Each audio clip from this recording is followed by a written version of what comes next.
오늘 기도 가운데 이야기해 주신 것처럼 우크라이나 전쟁이 계속되고 있고 또 산불로 제가 며칠 뉴스를 안 봐서 자세한 뉴스를 모르겠어요. 감사한 것은 어제 비가 오는데 너무 반갑더라고요. 오늘 또 강원도 지역에도 비가 온다고 그래서 아마 그 산불이 이제 거의 산불이 주부를 진화해도 계속 그 불씨가 남아 있으면 또 언제 이게 다시 불이 살아날지 모르는데 또 그걸 다 진화하기는 힘든데 다행히 비가 와서 어느 정도 산불이 끝나지 않을까. 참 지금 내리는 비가 얼마나 반가운지 모르겠습니다. 또 우크라이나 전쟁도 마찬가지고 산불로 피해 입은 우리 이웃들을 위해서 여러분 기도해 주시고 우리 또 운영위원들과 이야기해서 이 우크라이나 난민들과 또 산불 지역 피해를 돕기 위해서 저희 교회에서도 할 수 있는 또 최선을 다해서 도울 방법을 찾아서 도울 수 있었으면 좋겠습니다. 오늘 우리가 지금 주기도문 말씀을 살피고 있는데 서론을 우리가 2주 동안 나누었고 지난 3주간 이 주기도문 이제 내용의 9절 말씀부터 나오는 주기도문 본문의 내용을 저희들이 말씀을 통해서 나누고 있습니다. 하늘에 계신 우리 아버지 그리고 이름이 거룩히 여김을 받으시오며 나라가 임하시오며 이 세 번의 설교를 종합해서 한번 정리를 다시 해보겠습니다. 이 주기도문 말씀을 이렇게 여러 시간을 거쳐서 나누는 것은 단순히 우리가 공예배 때 이렇게 기도 순서 가운데 있는 주기도문을 같이 기도하는 그것을 위해서가 아니라 이 주기도문에 예수님께서 너희는 이렇게 기도하라 하면서 우리에게 기도를 가르쳐 주셨을 때는 너희가 모여서 이 내용을 가지고 같은 목소리로 기도하라 이것뿐만 아니라 우리 개인의 삶에서 기도할 때 우리 개인의 기도가 어떤 기도가 되어야 되는가를 우리에게 가르쳐 주시는 것입니다. 그러니까 하나하나 이 말씀을 배워가면서 이것을 우리의 기도에 적용해서 우리의 기도가 하나님이 기뻐하시는 기도가 될 수 있기를 바랍니다. 그럼 우리의 기도는 대상을 특정할 수 없는, 그러니까 옛날에 우리 할머니들이 물 한 그릇 떠놓고 비나이다 비나이다 천지십년께 비나이다 뭐 이렇게 하고 막 나무에 끈 매어놓고 기도하고, 그러니까 이렇듯이 누군가 특정할 수 없는 대상에게 기도하는 것이 아니에요. 우리는 또 옆집에 사는 아저씨, 지나가는 동네 아저씨에게 기도하는 게 아니에요. 우리는 분명하게 여호와라는 이름을 우리에게 알려주신 우리의 아버지 하나님께 기도합니다. 여러분, 그분은 이름이 필요 없으신 분이시죠. 그렇지만 그분은 우리를 위해서 친히 자신의 이름을, 자신 스스로가 그 이름을 정하시고 우리에게 하나님의 이름을 가르쳐 주셨습니다. 그리고 그 이름을 우리의 뒤에 두셔요. 그러니까 박기환의 여호와 하나님, 이렇게. 그러면서 그분은 우리의 모든 필요를 채우시고 내가 너를 지키고 보호하겠다는 약속을 그 가운데 주시는 것입니다. 그분은 스스로 존재하시는 분이시고 그분은 거룩하신 분이십니다. 나의 삶이 거룩하든 그렇지 않든 상관없이 그분은 거룩하신 분이십니다. 나의 불경건한 삶으로 인해서 하나님의 거룩함이 조금이라도 손상을 받느냐? 절대 그렇지 않습니다. 다만 우리가 그분의 자녀이기 때문에, 그분의 형상대로 창조받은 사람이기 때문에 우리는 그분께서 거룩하신 것처럼 우리도 하나님의 거룩함을 닮아가야 한다는 것입니다. 하나님의 자녀로 산다는 것, 이름이 거룩히 여김을 받으면서 이름을 거룩히 여기며 산다는 것, 이게 어떤 삶일까? 지난주에 한 좋은 비유가 있어서 같이 나누고 싶습니다. 그 꼬리에 꼬리를 무는 그날 이야기, 여러분 이 혹시 프로 보신 적 있으신가요? 줄여서 꼬꼬무라고 하는데 우리 윤서가 굉장히 좋아하는 프로입니다. 역사적인 그 사건들, 또 여러 사건들을 굉장히 이 대화식으로 해서 박진감 있게 이렇게 전개하면서 한 편의 영화를 보는 듯한 아주 굉장히 좋은 프로라고 생각되는데요. 그 지난주 그 제방을 보는데 독립운동가 박열 열사의 이야기가 나왔습니다. 그래서 막 그 일본에서 그 독립운동하는 이야기, 그 관동 대지진 사건 막 그런 이야기부터 나오는데 그 이야기를 다 할 수는 없고 필요한 부분만 좀 이야기를 해보자면, 이분이 일본에서 독립투쟁을 하다가 이제 그 일본의 황태자를 그 암살할 그런 계획을 세웠다가 실패를 했어요. 그래서 잡혀서 이제 사형 선고를 받습니다. 근데 사형 선고를 받았는데 무기징역으로 감형을 받고 이제 투옥되었다가 해방이 됩니다. 근데 해방 직후에 바로 6.25가 일어나죠. 6.25 때 이분이 아마 북으로 납북이 된 것 같아요. 그래서 북한에서 살다가 이제 남한에는 그 후미코라는 그 일본인 그 예, 애인이 있었는데 아무튼 그 독립운동의 동지이자 애인이 있었는데 이제 이 사람은 죽었어요. 감옥에서 투옥되었다가 죽고 이제 재혼을 했어요. 우리나라 사람하고 재혼을 해서 아들을 하나 낳았는데 그 이후에 이제 납북이 된 거예요. 아들하고 이 부인은 재혼한 부인은 한국에 살고. 근데 16년 만에 북에 있는 그 사람하고 연락이 닿았대요. 이 박열하고. 그래서 이제 편지를 주고받는데 그 이제 아들이 그때 19살이 되었대요. 아들에게 할 말이 있느냐 이렇게 물으니까 자기 그 노년에 자기 사진 한 장을 보내면서 다른 긴 이야기를 쓸 수가 없으니까 사진 뒷면 아랫부분에 한 문장을 그렇게 적어서 보냈어요. 아들을 나라에 바쳐라. 이렇게 한 문장을 적어서 그게 이제 마지막 편지인 거예요. 그래서 이 편지를 받은 이 박열 열사의 아들이 박영일이라는 분인데 그 아버지의 마지막 유언 같은 그걸 보고 나를 나라에 바치는 게 어떤 것일까 해서 그런 군인이 되는 게 그 길이겠다 해서 육군 사관학교에 3개월 공부해서 육군 사관학교에 입학을 했다 그래요. 합격을 해서 그분이 이제 별을 달고 준장까지 이렇게 군복무를 하다가 예편을 했습니다. 그래서 이제 방송에서 그 박열 열사의 아들인 박영일 장군이 인터뷰를 하는데 이제 그분도 나이가 안 나왔는데 한 거의 80 가까이 된 것 같아요. 이분이 그런 이야기를 해요. 평생을 살면서 나는 박열의 아들인데 박열의 아들로서 이렇게 살아야 당당한 것이 아닌가 하는 생각을 늘 했다. 그러니까 박열의 아들로서 이렇게 살아야 당당한 것이 아닌가. 그러니까 이렇게 살면 나의 아버지에게 부끄러움이 되지 않겠는가. 이렇게 살아야 나의 아버지께 내가 당당하지 않겠는가. 항상 그런 마음을 가지고 지금까지 평생을 살아왔다는 것입니다. 그래서 이 박열의 아들인 이 박영일 장군, 그분의 삶의 기준은 독립운동가였던 자신의 아버지였습니다. 아버지처럼 살기를 원했고 아버지의 이름에 부끄럽지 않은 삶을 살려고 노력했다는 것입니다. 그래서 같이 TV를 보고 있던 윤서에게 제가 그런 이야기했어요. 아버지의 이름이 거룩히 여김을 받으시오며 이게 이런 게 아닌가 싶다. 그런 이야기를 했습니다. 여러분, 하나님은 우리의 아버지이십니다. 그분은 독립운동으로 정말 이 민족의 영웅인 이 박열 열사보다 비교할 수 없이 그분은 위대하시고 선하시고 존귀하신 분이십니다. 그리고 우리는 그분의 자녀입니다. 그렇기 때문에 우리는 하나님의 자녀로 어떻게 살아야 당당한 삶인가 우리가 늘 생각하며 살아야 한다는 것입니다. 하나님의 이름이 부끄러움을 당하지 않는 삶을 살아야 한다는 것입니다. 우리가 그렇게 살아갈 때 하나님의 나라가 우리 가운데 임합니다. 그럼 하나님의 나라는 예수 그리스도를 통해서 이미 우리 가운데 임했습니다. 그러나 아직 완성되지는 않았죠. 그래서 이 이미와 아직의 긴장 관계 속에서 우리는 이 땅에 완성될 하나님의 나라를 소망하며 살지만 동시에 우리는 이 땅에 이미 임한 하나님의 나라의 백성으로 우리는 살아가고 있는 것입니다. 그래서 이 두 가지 기도는 바로 현세적이면서 동시에 종말론적인 기도입니다.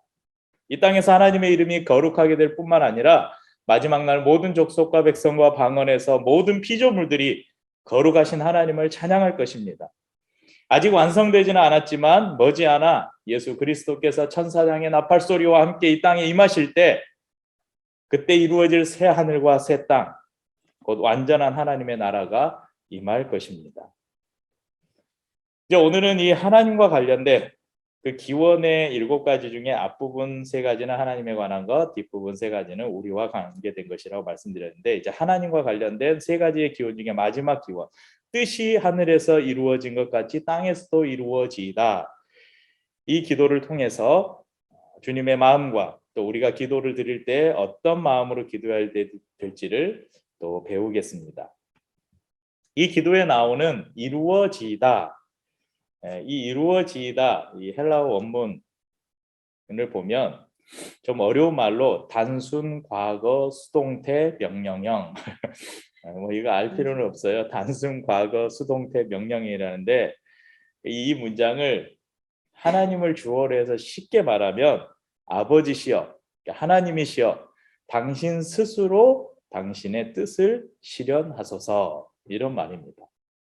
이 기도는 하나님, 나로 하여금 내가 당신의 뜻을 이루겠습니다, 이 기도가 아니에요. 이 기도는 실현의 주체가, 어떤 것을 이루는 그 주체가 누구인가? 내가 아니라 하나님이 그 뜻을 이루는 주체라는 것을 말씀하는 것입니다. 이것을 분명하게 보여주는 사건이 있는데요. 마태복음 26장 39절에 우리가 잘 아는 유명한 기도가 있습니다. 조금 나아가서 얼굴을 땅에 대시고 엎드려 기도하여 이르시되, 내 아버지여, 만일 할만하시거든 이 잔을 내게서 지나가게 하옵소서. 그러나 나의 원대로 마시옵고 아버지의 원대로 하옵소서 하시고, 이어서 42절에 한 번 더 말씀하십니다. 다시 2번째 나아가 기도하여 이르시되, 내 아버지여, 만일 내가 마시지 않고는 이 잔이 내게서 지나갈 수 없거든 아버지의 원대로 되기를 원하나이다 하시고, 여러분, 이 기도는 예수님께서 십자가를 이제 앞에 두시고 겟세마네에서 기도했던 겟세마네 기도입니다. 인류 구원을 위한 하나님의 위대한 구원 계획을 진행하고 있는 이 예수님도 지금은 하나님이시지만 지금 인간의 육체를 입고 계시잖아요. 인간이 느끼는 고통, 육체적인 고통을 다 그대로 느끼시는 거예요, 똑같이. 여러분, 예수님은 십자가형이 어떤 것인지 잘 알고 있어요. 십자가형은 이 로마에서도 로마의 시민권을 가진 사람에게는 내리지 않는 형벌이에요. 너무나 고통스럽고 잔인하기 때문에. 그리고 반역이나 뭐 이런 아주 중범죄자에게만 내려지는 형벌이 십자가형입니다. 인간이 겪을 수 있는 고통 중에 가장 고통스러운 형벌이라고 그래요. 예수님도 이걸 알고 계셨겠죠. 그래서 이제 곧 닥칠 그 십자가형을 예수님은 어떻게 해서든 피하고 싶었습니다. 할 수만 있다면 이 잔을 내게서 옮기시오, 지나가게 하옵소서. 이 잔이라는 것은 고난의 잔, 십자가를 말해요. 십자가를 피할 수만 있다면 하나님 피할 수 있게 해주옵소서. 그러니까 이 십자가가 아니라 다른 구원의 방법이 있다면 좀 이 십자가를 피할 수 있게 해주시옵소서, 이렇게 기도했다는 거예요. 그런데 예수님은 이 기도에 끝나지 않고 뒤에 한 문장을 더 붙입니다. 아버지의 원대로 하옵소서. 이것이 바로 뜻이 이루어지이다, 이 말이에요. 하늘에서 이룬 것 같이 이렇게 나오잖아요. 종말론적인 하나님의 왕권을 말하는데요. 하나님이 통치하시는 곳, 곧 하나님의 나라, 하늘에서는 하나님을 대적하는 세력이 없습니다. 오직 하나님께 복종하고 영광 돌리는 존재들만 있을 뿐입니다. 시편 115편 3절에 오직 우리 하나님은 하늘에 계셔서 원하시는 모든 것을 행하셨나이다. 시편 135편 6절에는 여호와께서 그가 기뻐하시는 모든 일을 천지와 바다와 모든 깊은 데서 다 행하셨도다. 그런데 땅은 달라요. 오늘 뜻이 하늘에서 이룬 것 같이 땅에서도 이루어지다, 이렇게 말씀했잖아요. 땅은 하나님께서 이 땅에 잠시 하나님을 대적하는 사단의 활동을 허용해 두신 곳입니다. 그리고 우리는 지금 이 땅에 살아가고 있습니다. 여러분, 밭에 밀과 가라지가 같이 자라잖아요. 그러니까 추수 때가 될 때까지는 어떤 게 밀인지 가라지인지 구별이 잘 안 된다는 거예요. 여러분, 이 땅에도 이 밀과 가라지가 함께 자라가고 있습니다. 심지어는 교회 안에도 여러분 밀과 가라지가 있다고 예수님이 말씀하셨어요. 우리는 뜻이 이루어지다 이렇게 기도하면서 예수님을 통해서 하나님의 나라를 영접한 우리는 이 죄악된 세상의 한복판에서 하나님의 뜻을 실현하는 도구로 사용되기를 원합니다. 이렇게 간구하는 것입니다. 그런데 여러분, 이 기도는 그렇게 우리가 쉽게 할 수 있는 기도가 아니에요. 왜냐하면 예수님을 영접한 이후에도 여전히 우리의 마음속에는 우리의 욕망, 우리의 욕심이 자리 잡고 있기 때문입니다. 그래서 뜻이 이루어지다 우리가 이렇게 기도할 때 우리는 우리 안에 이 우리의 내면에 솟구치는 이 인간의 욕망, 욕심을 억누르고 분명한 헌신과 희생과 각오를 다지는 것입니다. 그래서 사도 바울은 우리에게 권면합니다. 로마서 12장 2절에 너희는 이 세대를 본받지 말고 오직 마음을 새롭게 함으로 변화를 받아 하나님의 선하시고 기뻐하시고 온전하신 뜻이 무엇인지 분별하도록 하라. 이 세대를 본받지 말래요. 이 세대는 이 땅이에요. 지금 이 땅, 사단이 지배하는 곳, 그 사단이 영향력이 미치는 곳, 그것을 본받지 말고 그것을 떨쳐버리고 예수님으로 새롭게 되어서 하나님의 선하시고 기뻐하시고 온전하신 뜻이 무엇인지 분별하고 그 뜻대로 살아가야 한다고 말씀하는 것입니다. 하나님의 선하시고 기뻐하시고 온전하신 뜻이 무엇일까? 예수님께서 이것을 우리에게 잘 말씀해 주는데요. 요한복음 6장 38절에서 40절에 이렇게 말씀하셔요. 내가 하늘에서 내려온 것은 내 뜻을 행하려 함이 아니요 나를 보내신 이의 뜻을 행하려 함이라. 나를 보내신 이의 뜻은 내게 주신 자 중에 내가 하나도 잃어버리지 아니하고 마지막 날에 다시 살리는 이것이니라. 내 아버지의 뜻은 아들을 보고 믿는 자마다 영생을 얻는 이것이니 마지막 날에 내가 이를 다시 살리리라 하시니라. 그러니까 하나님 아버지의 뜻이 무엇인가? 그러니까 큰 틀에서 하나님 아버지의 뜻은 하나님이 구원하기를 원하는 하나님의 사람들을 구원해내는 일이고 그리고 그 구원해낸 하나님의 백성들을 세상에 빼앗기지 않는 것, 사단에게 빼앗기지 않는 것, 그것이 하나님의 뜻이고 그 일을 예수님을 통해서 이루기를 원하셨다는 것입니다. 그래서 예수님은 이 아버지의 뜻을 이루기 위해서 여러분 예수님도 하나님이시잖아요. 아마 그 성부 하나님께 때를 썼으면 십자가를 피할 수도 있었을지 몰라요. 그런데 예수님은 그렇게 하지 않으셨습니다. 자신의 욕망보다 자신의 편안함보다 하나님 아버지의 뜻을 우선해서 그분은 십자가를 지셨어요. 저와 여러분을 세상에 빼앗기지 않기 위해서 말입니다. 이제 우리도 하나님의 뜻대로 살아가야 합니다. 그럼 말씀 이 한문에 세연이 한문 배웠을까? 말씀의 한문이 뭐지? 언이죠. 언. 주언 할 때 언. 말씀 언은 아니겠지? 네. 맞는데요? 아, 말씀 언이야? 네. 그렇구나. 언이죠. 예, 그리고 어떤 것을 이루다 할 때 한자가 이룰 성자를 쓰죠. 그래서 잠시만요. 여기 있다. 네, 여기 보시면 말씀언, 말씀을 이룰 성, 이루다 이렇게 두 가지를 합치면 오른쪽에 무슨 글자가 되죠?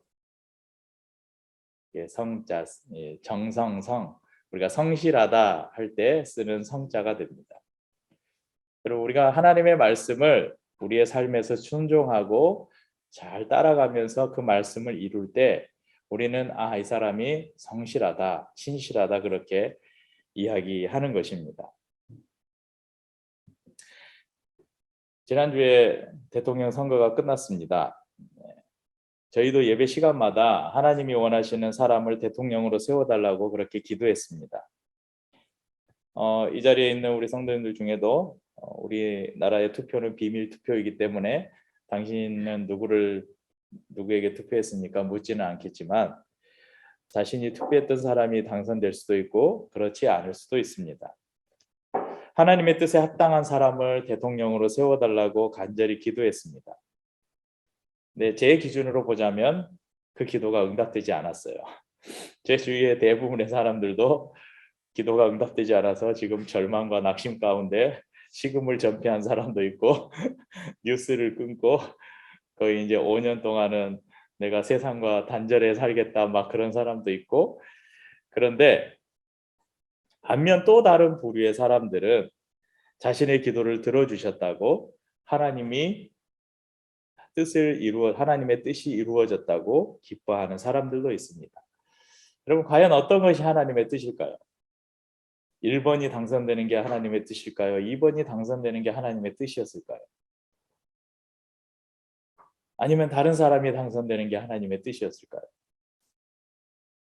하나님을 신실하게 믿는 두 명의 운동선수가 있었습니다.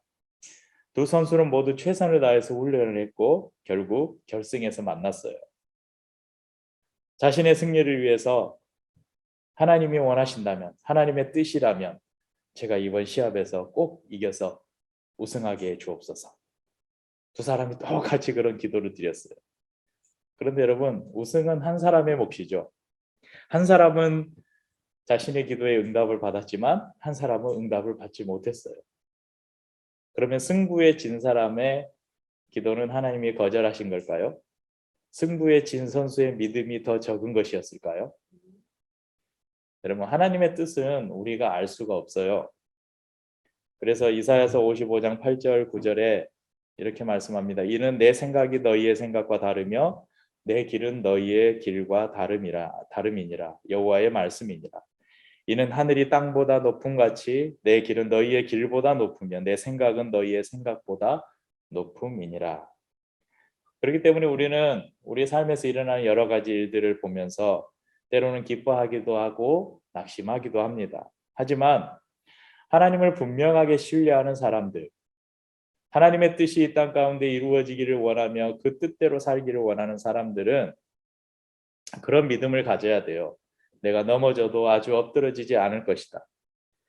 하나님은 우리의 잘못된 선택까지도 바꾸셔서 온전히 당신의 뜻을 이루시는 분이십니다. 그래서 로마서 8장 28절에 사도 바울이 이야기했잖아요. 우리가 알거니와 하나님을 사랑하는 자 곧 그 뜻대로 부르심을 입은 자들에게는 모든 것이 합력하여 선을 이루느니라. 그러니까 우리가 하나님을 신뢰하고 그분을 원망하지 않고 하나님의 길에서 우리가 떠나지 않고 그분을 계속 신뢰하면, 비록 여러분 우리 여전히 죄악 가운데 있다 그랬잖아요. 우리 인간 안에 욕망이 있어요. 욕심이 있어요. 그래서 내가 어떤 것을 선택했는데 그것이 하나님의 뜻이 아닐 경우가 있어요. 그럴 때라도 하나님은 그것조차도 합력해서 선으로 바꾸시는 분이라는 사실을 기억해야 합니다. 우리가 하늘의 뜻이 땅에서 이루어지이다 이렇게 기도하면서 하나님, 나의 생각이 아닌, 나의 선택이 아닌 하나님의 뜻을 알 수 있게 해달라고 소원하는 것입니다. 내 욕망과 내 욕심을 위해서, 그것을 위해서 기도해 놓고 그것이 하나님의 뜻인 양 착각하지 않게 해달라고 우리는 간구해야 합니다. 주기도문 설교를 준비하면서 몇 책들도 보고 주석도 보고 또 그 몇몇 분의 주기도문 강의 영상들을 또 유튜브에서 찾아서 계속 듣고 있는데, 어떤 분이 강의에서 이런 말씀을 하시더라고요. 우리가 하나님의 뜻을 알 수 없을 때, 그러니까 하나님의 나라 백성으로 내가 어떻게 살아야 될까 잘 알 수 없을 때, 내가 무엇을 해야 되고 무엇을 하지 말아야 될지 고민이 될 때 이걸 한번 생각해 보라는 거예요.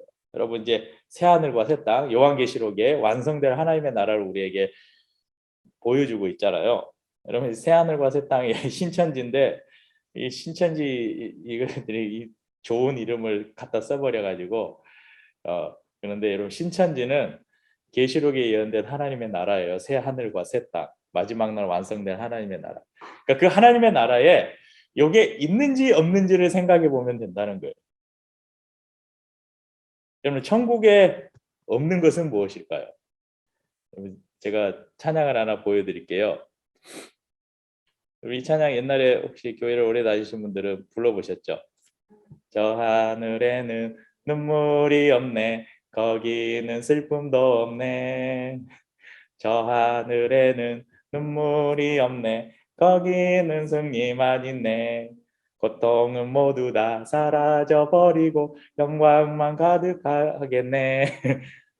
우리의 주님과 나 함께 있을 때 영원한 기쁨 넘치네. 이런 찬양이 있는데 여러분 이 가사에 보면 저 하늘에는 눈물이 없대요.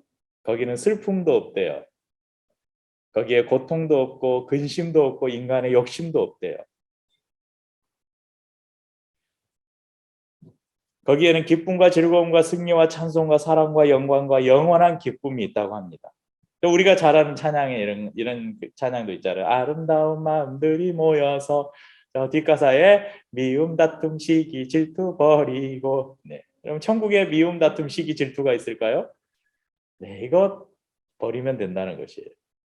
이런 거 좀 너무 추상적이잖아요. 좀 현실적으로 와서 여러분 천국에 음식물 쓰레기가 있을까요? 없겠죠.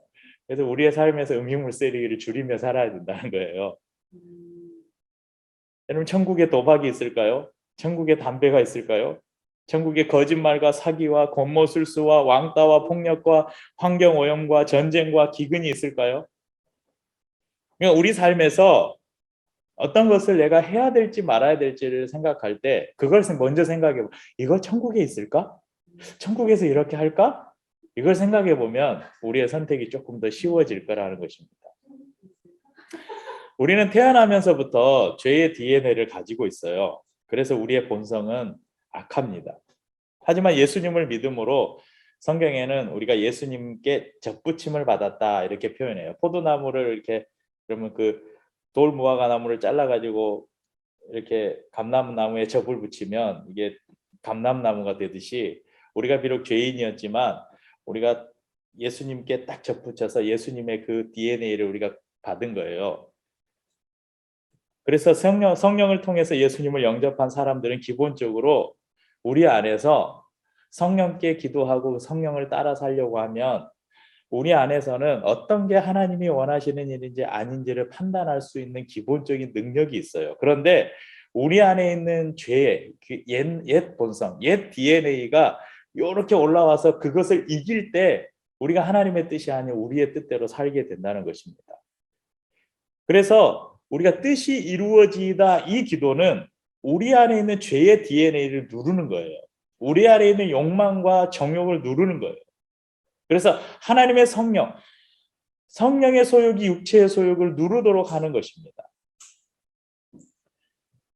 마지막으로 하나님의 뜻을 따라 살기 위한 몇 가지 교훈을 나누겠습니다. 첫 번째는 내 뜻은 항상 부족하다는 것을 인정하십시오. 우리의 뜻은 정욕을 따르는 경우가 많습니다. 여러분 우리 기도 많이 하잖아요. 여러분 그 살아가면서 하나님께 여러 가지 이것저것 하나님 이것 해주세요, 이것저것 해주세요. 그러면서 이게 주님의 뜻이고 주님이 원하시는 일이라고 믿습니다. 막 이렇게 기도하잖아요. 그런데 정직하게 우리의 내면을 살펴보면 우리가 드리는 많은 기도 중에 대부분이 나의 정욕을 위한 기도가 많아요. 그게 거룩한 하나님의 뜻으로 잘 포장됐지만 실제 그 안에는 내 욕심과 내 욕망이 낳은 기도가 많아요. 그래서 제가 여러분께 말씀 많이 드리잖아요. 여러분 기도하지 마십시오. 기도하는 것이 죄입니다. 그럼 막 저거 이단 아니냐 그러는데 이건 뭐냐면 나를 위해 기도하지 말라는 거예요. 나를 위한 기도는 대부분 우리의 정욕에서 나올 때가 많거든요. 근데 여러분 기도하십시오. 성경은 기도 쉬는 것이 죄라고 말했어요. 뭔가 모순되잖아요. 여기서 말하는 기도가 뭡니까? 중보 기도예요. 다른 사람들을 위해서 하나님의 나라와 영광을 위해서 그럼 우리가 계속 기도해야 한다는 것입니다. 그 기도를 쉬는 것이 죄라고 말씀하셔요. 그러니까 여러분 내 기도는 다른 사람에게 부탁하세요. 그리고 나는 다른 사람을 위해서 기도하고 나라와 민족을 위해서 기도하고 세계 열방을 바라보면서 기도하고 이 땅에 하나님의 뜻이 이루어지기를 위해서 우리가 기도하는 것입니다. 두 번째는 우리를 향한 하나님의 크고 높으신 뜻을 우리가 인정해야 됩니다. 그러니까 나의 뜻은 항상 부족하고 연약하고 불완전하다는 것을 인정한 다음 그 다음에는 하나님의 뜻은 언제나 옳고 온전하다는 것을 인정해야 합니다. 하나님의 뜻이 앞에서도 말씀드렸듯이 우리를 구원하는 것, 우리에게 풍성한 삶을 주는 것, 우리를 그 천국까지 인도하는 것이 하나님의 뜻이라고 말씀드렸습니다. 그것은 우리의 아버지 되신 하나님의 사랑을 전제로 하고 있습니다. 그래서 예레미야 선지자를 통해서 말씀하셨어요. 너희를 향한 나의 생각은 내가 안하니 평안이요 재앙이 아니니라. 너희에게 미래와 희망을 주는 것이니라. 우리를 향한 하나님의 뜻은 항상 최선입니다. 세 번째는 하나님께서 하나님의 뜻을 이루는데 우리를 사용하기를 원하신다는 것입니다. 여러분 그럴 때 있습니다. 교회에서 특히 교회에서 이런 경우가 많은데 교회에서 어떤 일을 하면 그냥 혼자서도 할 수 있어요. 저희도 예전에 요즘에는 못 모이니까 그랬는데 뭐 그 우리가 후원하는 지역 아동센터에 선물을 포장해서 보내는 거 제가 혼자 해도 되고 저희 식구들이 몇 명 모여서 그냥 하면 금방 끝날 일인데 일부러 불러요. 수미자매 우리 저기 마트에 박현동 구제 물품 사러 가는데 같이 갑시다. 안 와도 돼요. 제가 혼자 사도 되는데 오라 그러잖아요. 예전에 이제 규모가 좀 여러분 혹시 규모가 큰 교회 생활을 해보신 분들은 아시잖아요. 뭐 수련회 준비하거나 무슨 문학의 밤 준비하거나 무슨 교회 행사 준비할 때 굳이 뭐 다 안 모여도 돼요. 근데 다 모여가지고 뭐 또 치킨 시키고 뭐 시켜가지고 막 먹고 수다 떨다가 해야 될 일은 정작 별로 안 돼서 금방 끝내고 가자 이런 경우 많죠. 여러분 어떤 일을 하는데 나 혼자 충분히 할 수 있는데 왜 다른 사람을 부릅니까? 왜 굳이 그렇게 할까요? 함께 하고 싶은 것이죠. 그것이 선한 일이고 그것이 좋은 것이라면 더 그렇죠. 더 함께 하고 싶죠. 내가 혼자 할 수 있지만 혼자 해도 되지만 누군가와 함께 하고 싶은 마음 우리에게 있잖아요. 여러분 하나님이 원하시는 것이 바로 그런 것이에요. 하나님 천사를 동원해서 일하실 수도 있잖아요. 다른 피조물들을 통해서 하나님은 얼마든지 하나님의 일을 하실 수 있고 하나님의 뜻을 이루실 수 있어요. 그런데 하나님은 하나님의 형상으로 지음받은 우리 특별히 너희는 나의 아들이다. 너희는 나의 딸이다. 너희는 나의 자녀라고 불러주신 우리들과 함께 일하고 싶어 하신다는 거예요.